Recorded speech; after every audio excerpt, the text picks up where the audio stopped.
The latest Pompey news, updates every day from the Pompey Sound news desk. The Express and Star is a West Midlands regional newspaper based in Wolverhampton, and it's the newspaper you buy and read if you are a West Brom fan. So they've got this warning for Baggies fans. 3 months on from his West Brom departure, John Swift is set to make a quick return on Saturday with Portsmouth. The 30-year-old netted 19 goals in 126 games for Albion and did have influential spells, but for many failed to hit the heights in his 3-year stay at the Hawthorns. Upon his release, Swift trained with the PFA squad, which holds training camps across the summer to allow players to remain fit as they look for a new club. He then made an emotional return to his hometown club. Having spent time at Pompey as a youngster, Swift has played a key role throughout pre-season and has started both of Portsmouth's league games and their EFL Cup clash with Reading. However, he hasn't been the number 10 or wide creative midfielder he was for Albion, with Pompey manager John Messineo using him in a different role that may come as a surprise to some Baggies fans. Messineo said, "It is something we experimented a bit with during pre-season, and we have obviously now gone into the season with that system. To be honest, our performance over the 2 games has been positive in terms of us as a team as a whole and also positive from John. I still think his position is probably better as a 10 or as that left-sided 8. It's just that at the minute it's the way we are managing the squad. John brings a lot of quality, a lot of calmness. He's got the ability to break lines with his passing, and you saw in the second half against Norwich that, when he does get going, he starts to dictate the game. He can switch the ball very well, keeps the tempo ticking over very nicely, and provides a goal threat as well. There are a lot of good attributes we've seen from John over the last few games." We always say, don't we, if we've got a team coming to Fratton who have got an ex-Pompey player, that player might just be that bit more motivated in order to not stick it to the fans, of course, but just would like them to know what they're missing. And in all probability, that sensation is heightened in John Swift because we read, didn't we, when the club were prowling around him and he was prowling around us, that he perhaps felt a little bit less than entirely happy about how he was regarded, how he may have been treated at the Hawthorns.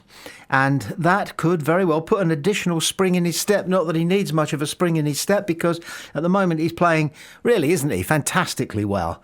Oh, and if there'd been one less coat of paint on the crossbar, against Norwich, what a goal that would have been. I mean, in off the top corner. It doesn't get any more majestic than that. So he's in his pomp. He's still only 30.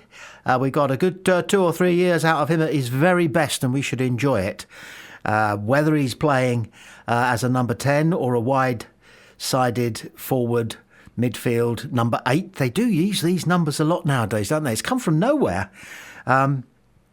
But he'll be playing probably as a number 6 next to Andre Dazelle against West Brom. Except, of course, team selection with John Messineo, you just never know. We'll have to wait until 2 o'clock Saturday afternoon. It is a 3 o'clock kickoff, isn't it, Saturday afternoon? You just don't know anymore, do you? Let's assume it is. Team sheet 2 o'clock Saturday afternoon. Hull manager Sergei Zakirovic, on whether Kamara stays or goes.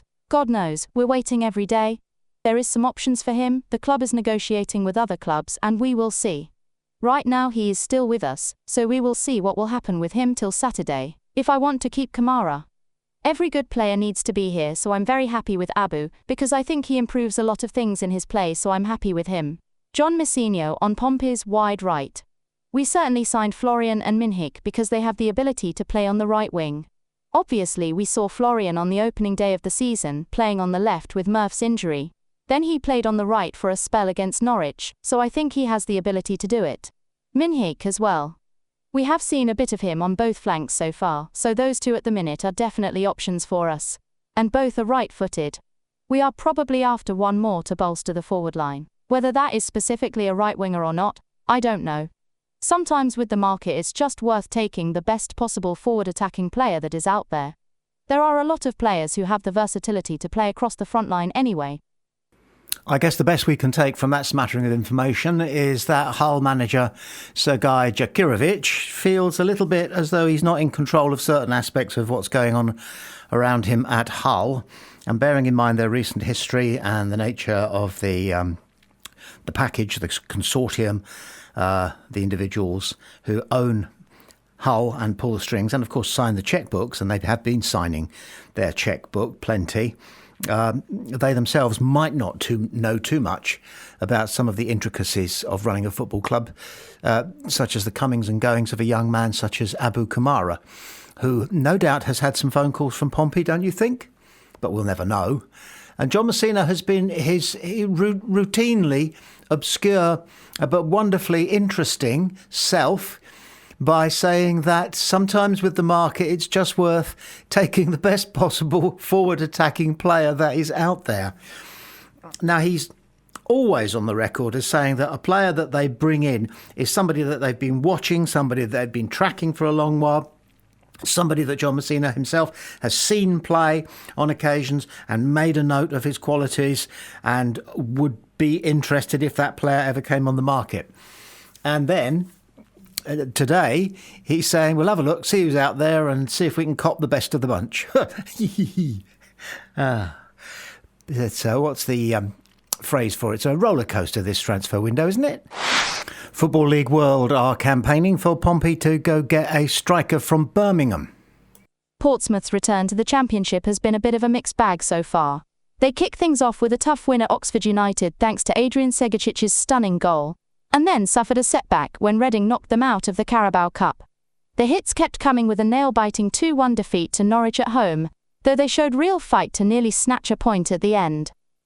Their main striker, Colby Bishop, has been a rock for the team these past few seasons, but he's currently nursing a knock that's kept him out since the pre-season friendly against Pecks Vale. While young Thomas Waddingham shows promise up front, he's still finding his feet at this level, which is why Pompey could really use an experienced striker to take some weight off Bishop's shoulders. There's been some interesting chatter about Birmingham City chasing Al Hilal's Alexander Mitrovic.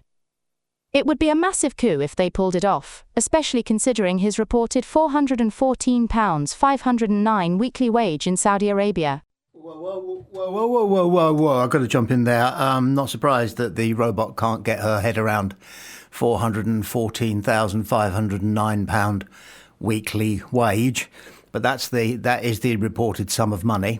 Hard to get our heads around it too, isn't it? Anyway, carry on, miss.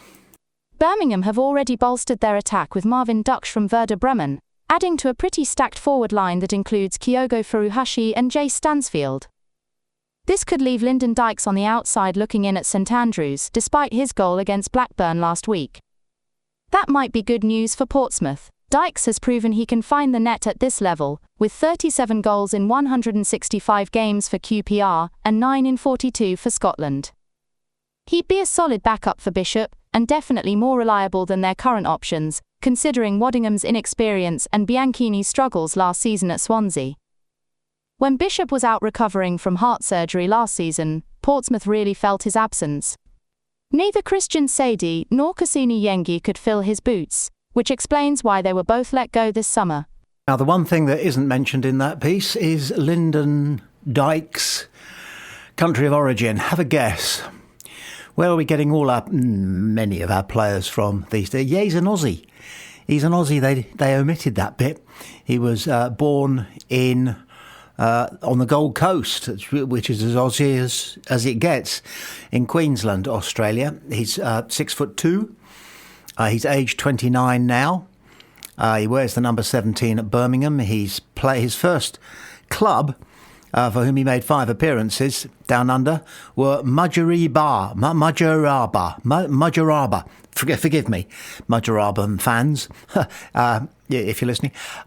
He then went on to play for Merrimack, Queen of the South, Redlands United, Gold Coast City, Surfers Paradise Apollo. I'll say that one again because it sounds wonderful. Surfers Paradise Apollo. He made 15 appearances for them and scored 17 goals.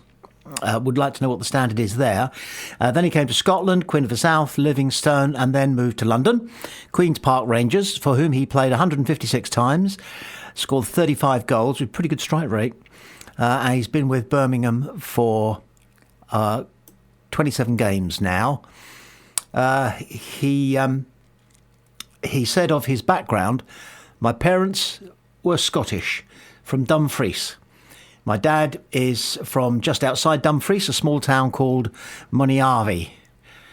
His elder sister, Holly, was a gold-winning gymnast for Australia in the 2006 Commonwealth Games, and he is solid. He's reliable, and at this stage in his career, as he looks at the big 3-0, he may well be happy to play second fiddle to someone like Colby Bishop, and we probably could use somebody who would be happy doing that, but good enough to step in as and when required.